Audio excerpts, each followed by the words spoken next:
नमस्कार, India news देख रहे हैं आप और मैं हूं आपके साथ सचिन दुबे। शुरुआत करेंगे देवभूमि लाइव की बड़ी खबर के साथ। सीएम तीरथ आज कोविड केयर सेंटर का करेंगे निरीक्षण। गढ़वाल मंडल विकास निगम बटकोट का करेंगे निरीक्षण। सामुदायिक स्वास्थ्य केंद्र नौगांव का भी करेंगे निरीक्षण। सीएम तीरथ 3 बजे कई योजनाओं का करेंगे लोकार्पण और शिलान्यास। उत्तरकाशी में ऑक्सीजन जनरेशन प्लांट का लोकार्पण करेंगे। सीएम जिला अस्पताल का निरीक्षण भी करेंगे। अधिकारियों के साथ करेंगे समीक्षा बैठक। ये बड़ी खबर हम आपको बता रहे हैं। सीएम तीरथ आज कोविड केयर सेंटर का निरीक्षण भी करेंगे। गढ़वाल मंडल विकास निगम बड़कोट का भी सीएम तीरथ सिंह रावत करेंगे निरीक्षण। सामुदायिक स्वास्थ्य केंद्र नौगांव का भी करेंगे दौरा। सीएम जिला अस्पताल का निरीक्षण भी करेंगे। अधिकारियों के साथ करेंगे समीक्षा बैठक। और खास तौर पर जिस तरीके से लगातार संक्रमितों की संख्या में बढ़ोतरी हो रही थी और प्रतिबंध का असर अब दिखने को मिला है, जहां पर बीते 24 घंटे में 2000 से भी कम केसेस आए हैं सामने और इसी चीज पर कंट्रोल करने के लिए पूरी कोशिश की जा रही थी। और आज एक बार फिर से सीएम तीरथ सिंह रावत तमाम अधिकारियों के साथ समीक्षा बैठक करेंगे।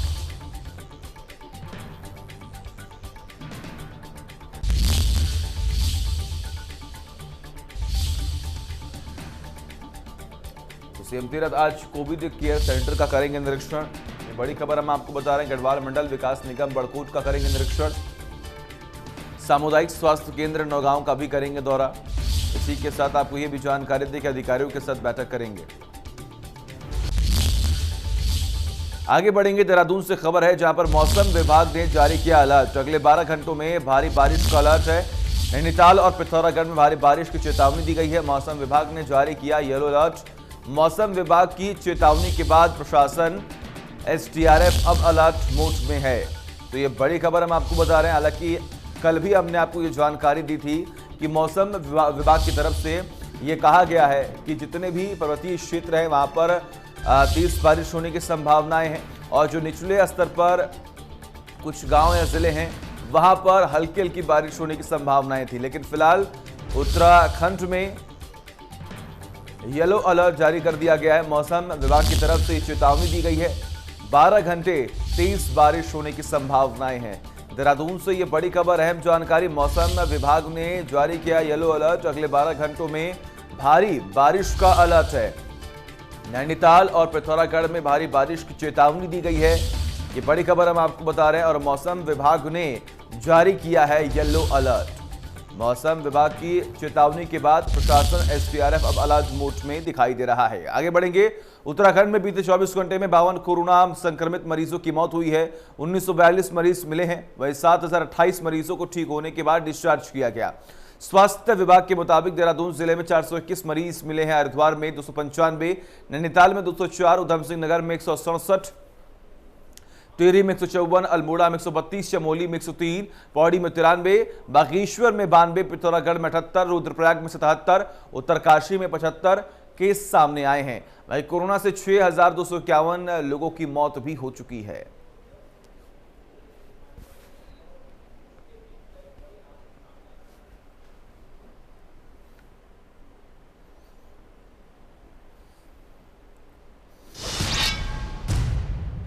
और वहीं उत्तराखंड में ब्लैक फंगस के मामले लगातार बढ़ते ही चले जा रहे हैं। राज्य में अब तक 155 लोगों में ब्लैक फंगस की पुष्टि हुई। सबसे अधिक मामले राजधानी देहरादून से सामने आए। स्वास्थ्य विभाग के पास से इंजेक्शन की कमी बनी हुई है। इसकी वजह से मरीजों और तीमारदारों को काफी दिक्कतों का सामना भी करना पड़ रहा है। रोजाना इंजेक्शन लेने के लिए लोग सीएमओ कार्यालय देहरादून में पहुंच रहे, लेकिन स्वास्थ्य विभाग द्वारा जल्द इंजेक्शन उपलब्ध होने का आश्वासन देकर तीमारदारों को वापस लौटाया जा रहा है।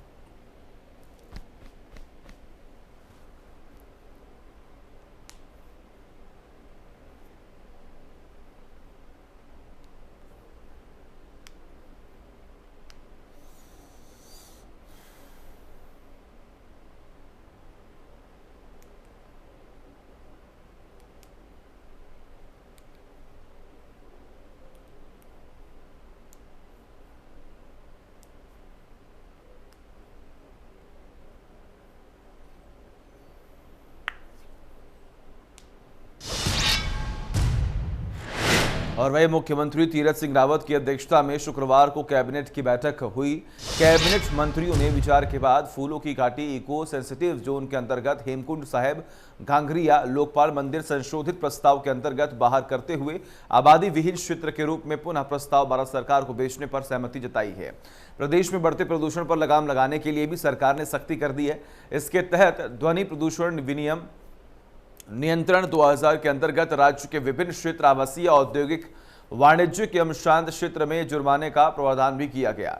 इसके अंतर्गत प्रथम उल्लंघन पर व्यक्ति के लिए 1000, मनोरंजन संचालक के लिए 5000, होटल संचालक के लिए 10,000, औद्योगिक एवं खनन के लिए 20,000 की क्षतिपूर्ति ली जाएगी। प्रदेश में कोरोना के बढ़ते केसेस पर लगाम लगाने के लिए प्रदेश सरकार ने कोविड के लिए विधायकों को 1 करोड़ रुपए की धनराशि दी गई थी। एक बार में सुदूर क्षेत्र में 25 लाख रुपए की सीमा को प्रतिबंध हटा दिया गया, जिससे सुदूर क्षेत्र में मेडिकल की सुविधा मिलने में मदद मिलेगी।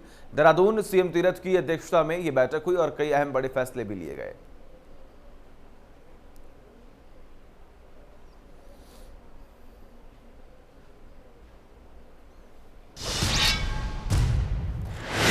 मसूरी कांग्रेस पार्टी द्वारा आशा वर्कर और आंगनवाड़ी कार्यकर्ताओं के साथ जरूरतमंद गरीब लोगों को राशन वितरित किया गया। इस मौके पर उत्तराखंड के प्रदेश अध्यक्ष प्रीतम सिंह, महानगर अध्यक्ष लालचंद, पूर्व लालचंद शर्मा, पूर्व विधायक रामकुमार सहित कई अन्य बड़े नेता शामिल हुए। पत्रकारों से बातचीत करते हुए उत्तराखंड की कांग्रेस प्रदेश अध्यक्ष प्रीतम सिंह ने कहा कि कांग्रेस द्वारा लगातार विभिन्न माध्यमों से प्रदेश के गरीब जरूरतमंदों की मदद की जा रही है। वहीं प्रीतम सिंह ने भाजपा सरकार पर हमला बोला। उन्होंने कहा कि बीजेपी कोरोना संक्रमण से निपटने के लिए पूरी तरीके से फेल हो चुकी है। इसके अलावा उन्होंने बाबा रामदेव पर भी हमला बोला। उन्होंने कहा कि बाबा रामदेव द्वारा एलोपैथिक और आयुर्वेदिक के बीच में विवाद खड़ा कर दिया गया। उन्होंने कहा कि जब बाबा रामदेव और बालकृष्ण बीमार पड़े तो उनके द्वारा एलोपैथिक का सहारा लिया गया। उन्होंने कहा कि एलोपैथिक की डॉक्टर कोरोना काल में अपनी जान की परवाह न करके कोरोना संक्रमित मरीजों की जान को बचाने का काम कर रहे हैं, लेकिन बाबा रामदेव लगातार एलोपैथिक के डॉक्टर को लेकर टिप्पणी कर रहे हैं, जो बर्दाश्त नहीं किया जाएगा। उन्होंने कहा कि बीजेपी द्वारा बाबा रामदेव को संरक्षण दिया गया है। ये तो भारतीय जनता पार्टी का चाल चरित्र चेहरा है।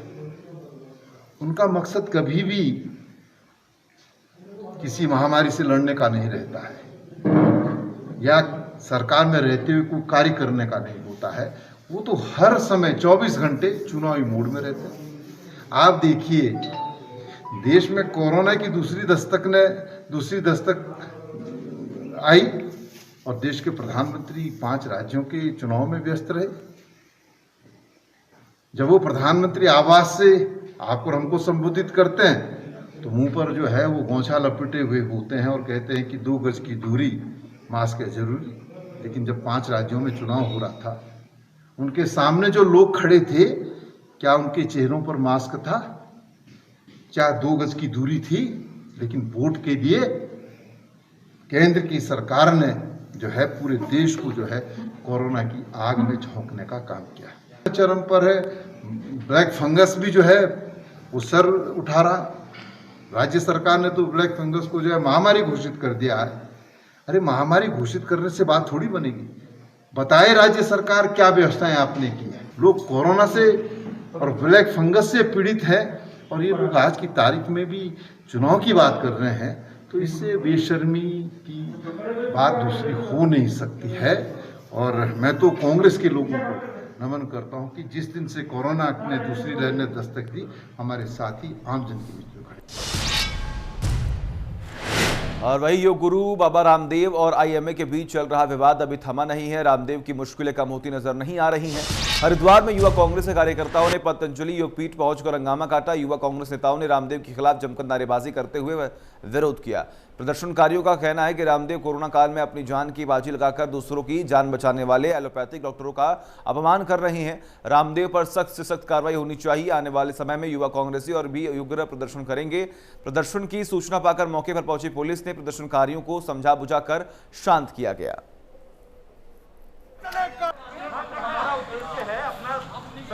इनको बधाई देना चाहता हूं कि आज ऐसे कोरोना की महामारी के दौर में जो एक साजिश प्रधानमंत्री और गृह मंत्री के इशारे पर एक व्यापारी, मैं तो रामदेव जी को संत नहीं मानता हूं, जैसा कि हमारे साथी कहते हो लाला रामदेव है, बाबा रामदेव नहीं है। एक व्यापारी द्वारा जो एक माहौल देश के अंदर खराब करने की कोशिश की गई है ताकि लोगों का ध्यान मुख्य मुद्दों से हट जाए, तो ये इसके लिए मैं युवक कांग्रेस को सबसे पहले बधाई देना चाहता हूँ आपके चैनल के माध्यम से। साथ दोस्तों, ये जो मुद्दा है, ये मुद्दा एक बहुत सोची समझी साजिश है। मैं इसके पीछे बहुत बड़ी साजिश देख रहा हूँ। कल मैंने एक वीडियो देखा जिसमें रामदेव जी वीडियो में कह रहे थे किसके बाप में हिम्मत है जो मुझे गिरफ्तार कर ले। दिल्ली के अंदर इनके खिलाफ मुकदमा दर्ज हुआ। दिल्ली पुलिस जो है गृह मंत्री के अंडर में होती है, सेंटर के गृह मंत्री में। कोरोना की दूसरी वेव इस समय चल रही है। हमारे हजारों मेडिकल स्टाफ के लोग, डॉक्टर्स और नर्सेज जो हैं, वो उनकी मृत्यु हो गई है इस कोरोना के खिलाफ जंग में। परंतु हमारे संवेदनहीन ये रामदेव जो नरेंद्र मोदी जी के एजेंट हैं, ये सफ़ेद झूठ बोल रहे हैं, ये बदनाम करने का काम कर रहे हैं हमारे डॉक्टर्स को, कोरोना योद्धाओं को। और इन्होंने बार बार ऐसे शब्दों का इस्तेमाल किया है जिससे पूरे देश की जनता आहत हुई है। हम मांग करते हैं कि इनको तत्काल माफ़ी मांगनी चाहिए, अन्यथा इनके ऊपर कानूनी कार्रवाई होनी चाहिए और इनको जेल में भेजा जाना चाहिए। रामदेव और आईएमए के बीच चल रहे विवाद के बीच रामदेव के सहयोगी और पतंजलि योगपीठ के सीईओ आचार्य बालकृष्ण का बयान भी सामने आया। आचार्य बालकृष्ण ने मामले पर सफाई देते हुए कहा कि रामदेव कोरोना में जान गंवा चुके डॉक्टरों के प्रति अपनी संवेदनाएं व्यक्त कर रहे थे, लेकिन उनके खिलाफ प्रोपेगेंडा फैलाया जा रहा है। हम मॉडर्न चिकित्सा का सम्मान करते हैं और उसकी मदद भी लेते हैं, लेकिन कुछ लोग योग और आयुर्वेद को आगे बढ़ते हुए नहीं देखना चाहते। यही लोग साजिश के तहत रामदेव को बदनाम करने की कोशिश कर रहे हैं।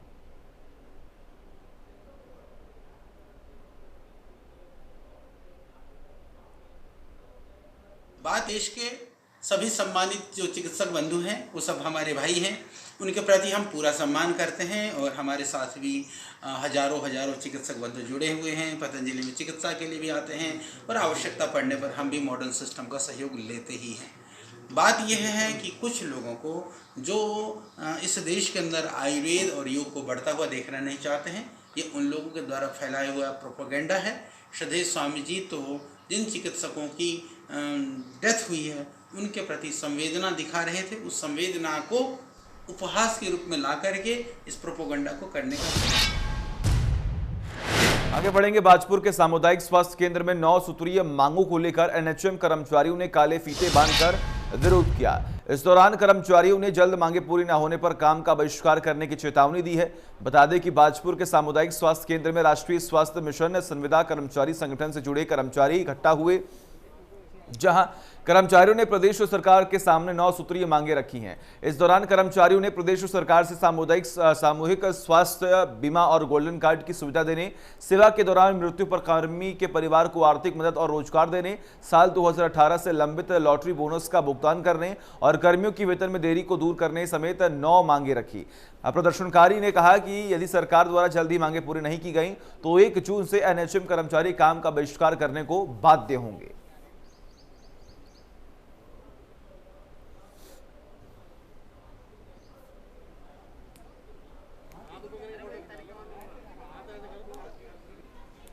एनएचएम जो है, एनएचएम के अंतर्गत जो हमारे जो है 80% एनएचएम जो है कार्य कर रहा है स्वास्थ्य विभाग के अंदर। लेकिन हमारी कुछ मांगें जो है पूर्वतः पहले भी रही हैं और सरकार को पहली बार भी चेताया गया है, लेकिन सरकार द्वारा किसी भी प्रकार का कोई संज्ञान नहीं लेती है, और संज्ञान लेती भी है तो उसको जो है एक डस्टबिन में डाल के रख देती है और उसको जो है आगे फॉरवर्ड नहीं करती है। उत्तराखंड के गन्ना राज्य मंत्री स्वामी यतीश्वरानंद ने मिल प्रबंधकों को मिल बंद होते ही 15 दिन में किसानों के गन्ने का भुगतान करने का निर्देश दिया। 15 दिन के बाद भुगतान न होने पर मिल प्रबंधकों को एक्ट के अनुसार 7.5% ब्याज देना होगा। Haridwar kettle Bihari guest house में मंत्री यतीश्वरानंद और जिले के तीनों चीनी मिल प्रबंधकों की बैठक बुलाई गई थी, जिसमें उन्होंने जिले के सभी मिल प्रबंधकों से गन्ने के बकाया संबंधित जानकारी मांगी। इस दौरान सामने आया कि कई चीनी मिलों पर किसानों के गन्ने का करोड़ों बकाया है। स्वामी यतीश्वरानंद ने सभी मिल प्रबंधकों को 15 दिन में किसानों के गन्ने का बकाया भुगतान करने का आदेश दिया और कहा कि 15 दिन में भुगतान नहीं होता है तो गन्ना एक्ट के अनुसार 7.5% का ब्याज चीनी मिलों को देना होगा।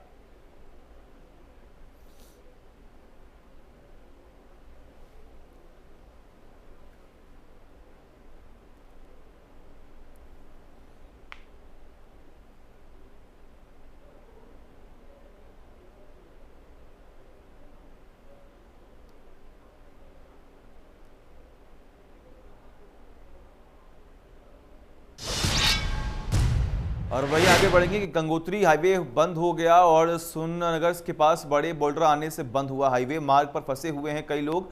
सड़क का एक हिस्सा धंसने की सूचना बटवाड़ी प्रखंड के स्वयंसेवी राजेश रावत भी पहुंचे हैं। रात्रि के करीबन 12:30 बजे करीबन गंगोत्री राष्ट्रीय राजमार्ग पर श्रीनगर के समीप भारी भूस्खलन हुआ है, जिस कारण गंगोत्री राष्ट्रीय राजमार्ग बाधित हो गया है और इसके जो बाजू में है, इसके बाजू से जो पूर्ण रूप से जो रोड टूट रखी है और साथ ही बीआरओ को जो हमारे द्वारा अवगत करवाया गया है। साथ ही जो भी स्थानीय लोग बटवाड़ी आवश्यक सामग्री हेतु जा रहे हैं या आवश्यक कार्य के कारण बटवाड़ी बाजार जा रहे हैं, तो उन्हें हम रोड के ऊपर से जंगलों के रास्ते से है जो क्रॉस करवा रहे हैं। जय। और वही हरिद्वार के वैक्सीन सेंटरों पर वैक्सीन ना होने के कारण लोगों को घंटों का इंतजार करना पड़ रहा है। वही वैक्सीनेशन सेंटर बिल्कुल खाली पड़े हैं। इतना ही नहीं, बाहर से आए लोगों को सेंटर पर यह भी बताने वाला कोई नहीं है कि उनको वैक्सीन लगेगी भी या नहीं। हरिद्वार के प्रेमनगर आश्रम पर सुबह से ही वैक्सीन लगवाने के लिए लोग एकत्र होने लगे थे, लेकिन वैक्सीनेशन सेंटर पर कोई उनकी सूद लेने वाला नहीं था, जिसके बाद थक हार कर लोगों को घर जाने पर मजबूर होना पड़ा। डोज खत्म हो गई थी, दूसरा डब्बा उनको खोलना था। हम जो है 5-6 लोग थे यहाँ पर, मतलब डब्बा जो खोलना था उनको 5-6 लोग थे। तो वो कहने लगे कि आप जो ना अगले दिन यानी कि 26 तारीख को सुबह आ जाना और एकदम आते ही तुम्हारे वैक्सीन लग जाएगी। तो और 5 लोगों के ऊपर डब्बा नहीं खोला जाएगा। ये मैंने कहा चलो कोई बात नहीं। फिर हम 26 तारीख को कल आए, तो यहाँ जो है हमें ये नहीं पता था कि भाई छुट्टी है क्या क्या नहीं है। तो कल आए तो कल भी जो है कुछ नहीं, तो काफ़ी देर हम इंतज़ार किया। वजह से यहाँ पे बैठे हुए सर, यहाँ पे कोई भी नहीं आ रहा वैक्सीन लगाने के लिए। कुछ बता दें, हमें कुछ सूचना मिल जाए कि ये खुलेगा या नहीं खुलेगा।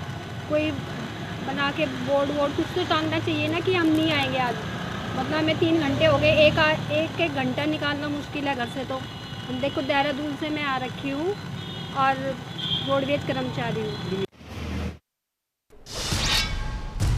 और पौड़ी में अस्पतालों का लगातार निरीक्षण कर रहे पौड़ी विधानसभा के विधायक मुकेश कोहली को आशा कार्यकर्ताओं ने एक ज्ञापन देकर अपनी प्रोत्साहन राशि को बढ़ाने की मांग की है। आशा कार्यकर्ताओं का कहना है कि कोरोना दौर में वे पूरी निष्ठा के साथ अपनी जिम्मेदारियों का निर्वहन कर रहे हैं और ग्रामीण क्षेत्रों तक हर संभव मदद को पहुंचा रहे हैं। बावजूद इन सबके उन्हें जो प्रोत्साहन राशि दी जाती है वह कार्य के हिसाब से बहुत कम है। साथ ही यह प्रोत्साहन राशि भी उन्हें समय से नहीं दी जाती और ना ही कोई अन्य भत्ता सरकार द्वारा उन्हें देय होता है, जिससे आर्थिक की समस्या से आशा कार्यक्रम जो कार्य करती हैं वो हमेशा जूझती रहती हैं। अगर हम वृद्धावस्था पेंशन की भी बात करें तो वो भी शायद मेरे ख्याल से लगभग 1200 रुपये के करीब है। तो हम ये जरूर चाहेंगे कि ये जो इनको सम्मान मिल रहा है ये थोड़ा सा बढ़ जाए, क्योंकि निश्चित तौर पर जब ये शुरू हुआ होगा तो ये राशि शायद यही रही होगी।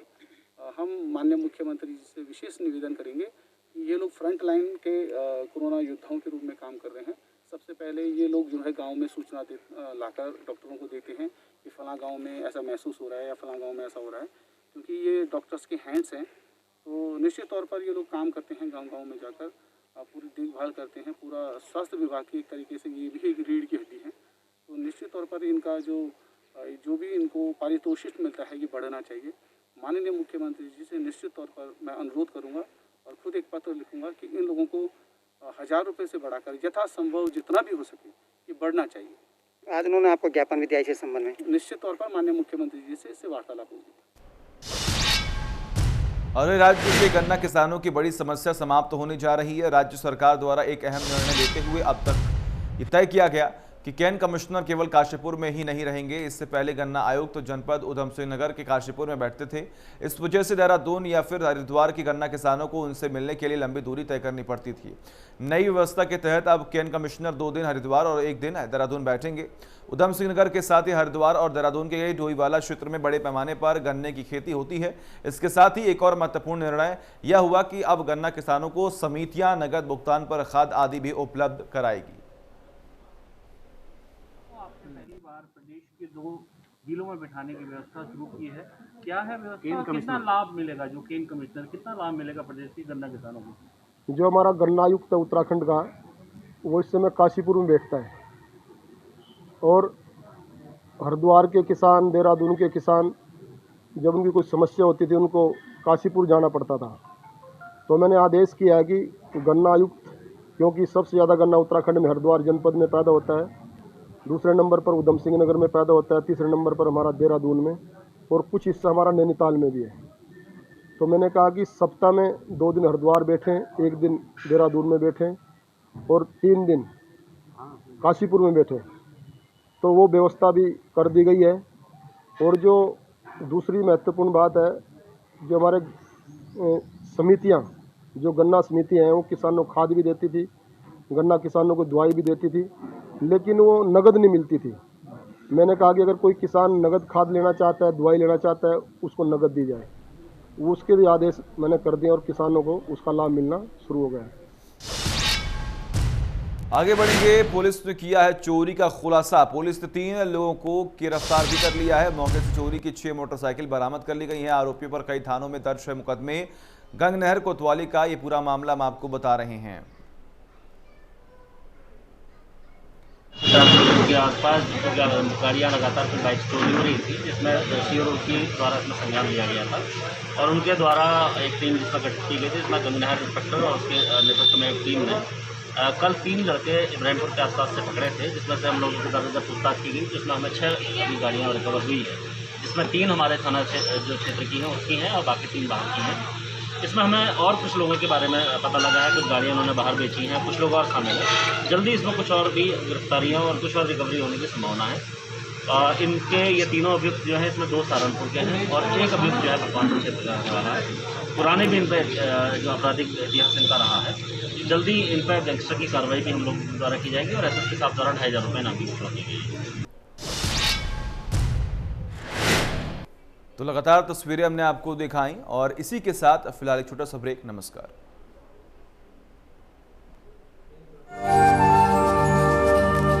आप ही बता दीजिए।